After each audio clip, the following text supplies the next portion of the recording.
When you think of Catholicism, what comes to mind? Probably the grand basilicas of Rome, the Latin Mass, or a priest in a black cassock. But there's a whole other side to the Catholic Church that most people, especially in the West, have never heard of. These are the Eastern Catholic Churches, ancient communities that blend the rich traditions of the East with full communion to the Pope in Rome. They're not Roman Catholic, yet they're not Orthodox either. They're a fascinating hybrid that's been around for centuries, often hidden in plain sight. Today we're diving into five of these mysterious Eastern Catholic churches you've probably never heard of. From the mountains of Italy to the war-torn plains of Iraq, these communities have stories that'll surprise you, inspire you, and maybe even spark a debate. Ready to explore the secrets of the East? Let's go. Number 5. Italo-Albanian Catholic Church, Byzantine in the heart of Italy. Imagine walking through southern Italy, Calabria or Sicily, with its olive groves and ancient ruins, and stumbling into a church where the priest is chanting in Greek, incense fills the air, and the altar looks more like something from Constantinople than Rome. That's the Italo-Albanian Catholic Church. This tiny community, with just about 60,000 members, traces its roots back to the 15th century when Albanian Christians fled the Ottoman invasion of the Balkans. They brought their Byzantine rite, a lavish Eastern-style liturgy, with them and settled in Italy, right in the heart of Latin Catholic territory. What's wild is that they've kept their traditions alive for over 500 years, even under pressure to Latinize. Their masses are a feast for the senses, golden icons, elaborate chants, and a vibe that feels more like an Orthodox cathedral than a Roman parish. Yet they're fully Catholic, loyal to the Pope. It's like finding a piece of the Byzantine Empire tucked away in Italy. Could a community this small really hold on to such a unique identity for so long? That's a question worth pondering.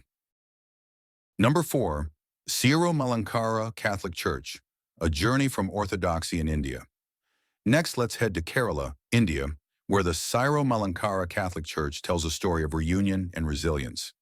This church began in 1930 when a group of Christians from the Malankara Orthodox Church, a branch of Oriental Orthodoxy, decided to reconcile with Rome.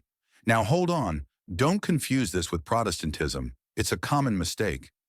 These were Eastern Christians, not Lutherans, seeking unity with the Vatican while keeping their ancient West Syriac rite.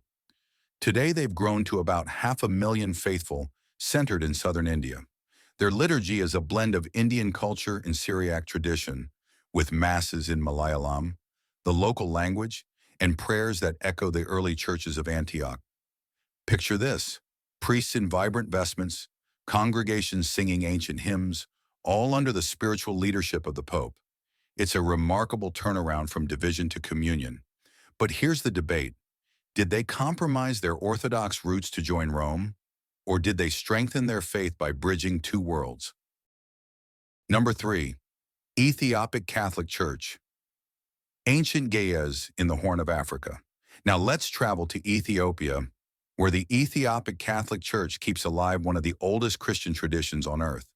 With roots stretching back to the 4th century, when Ethiopia embraced Christianity, this church uses the Ethiopic rite, derived from the Coptic tradition. In the 19th century, a small group of these Christians entered communion with Rome, forming a community of about 70,000 today. What sets them apart? Their masses are celebrated in Ge'ez, an ancient language that's been dead for everyday use for over 1,000 years, but still resonates in their liturgy. If you ever witness their worship, it's like stepping into a time machine. Priests dance in ceremonial robes, incense swirls, and the haunting chants of Ge'ez fill the air. It's a tradition so old it predates most of what we know as Western Catholicism. For Americans, who often see Africa through a modern lens, this is a jaw-dropping reminder of Christianity's deep African roots. But could a language that ancient still hold meaning for today's believers? Number 2. Chaldean Catholic Church, Syriac faith amid Iraq's chaos. Halfway across the world in Iraq, the Chaldean Catholic Church stands as a testament to survival. With about 500,000 members, many now scattered due to war, this church uses the East Syriac rite, tracing its origins to the ancient Church of the East, which split from mainstream Christianity in the 5th century over theological disputes. By the 16th century, a faction reconciled with Rome, creating the Chaldean Catholic Church we know today. Their heartland is Iraq, a place ravaged by conflict for decades, yet their faith endures. Their masses are in Aramaic, the language Jesus spoke, making them one of the last living links to the earliest Christians. But survival hasn't been easy. From Saddam Hussein's regime to ISIS, Chaldeans have faced persecution that's driven many to flee to places like the US and Australia. Their story is one of grit and grace under fire. So here's the question. Can a church this old withstand the chaos of the modern Middle East, or is its future outside its homeland? Number 1. Ruthenian Greek Catholic Church, from Carpathians to American soil. Finally, let's bridge the East and West with the Ruthenian Greek Catholic Church. Originating in the Carpathian Mountains of Eastern Europe, think Ukraine and Slovakia, this church joined Rome in the 17th century while keeping its Byzantine rite. Fast forward to the late 19th and early 20th centuries, when waves of Ruthenian immigrants brought their faith to America. Today, they've got about 500,000 members worldwide, with a strong presence in the U.S., especially in Pittsburgh. Their liturgy is pure Byzantine, icons everywhere, priests chanting in Old Church, Slavonic, or English, and a community vibe that's both ancient and Americanized. For U.S. Catholics used to the Latin Mass, attending a Ruthenian service feels like stepping into another world. They're a living example of how Eastern Catholicism took root in the West, but did their move to America dilute their traditions or make them stronger? These 5 Eastern Catholic churches, Italo-Albanian, Syro-Malankara, Ethiopic, Chaldean, and Ruthenian, show us a side of Catholicism that's often overlooked.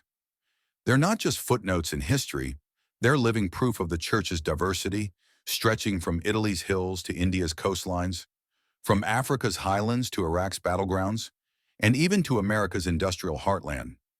Each one has fought to preserve its unique identity while staying loyal to Rome, a balancing act that's lasted centuries. For Americans who often see Catholicism as a monolith, these stories flip the script. They challenge us to ask, what does it mean to be Catholic? Is it about uniformity or embracing differences? And as these churches face modern struggles, war, migration, cultural shifts, can they survive another 500 years? So what do you think? Which of these hidden gems fascinates you most? Drop your thoughts below. Let's get this conversation started. And if you're hooked on these untold tales of the Catholic East, hit that like button and subscribe for more.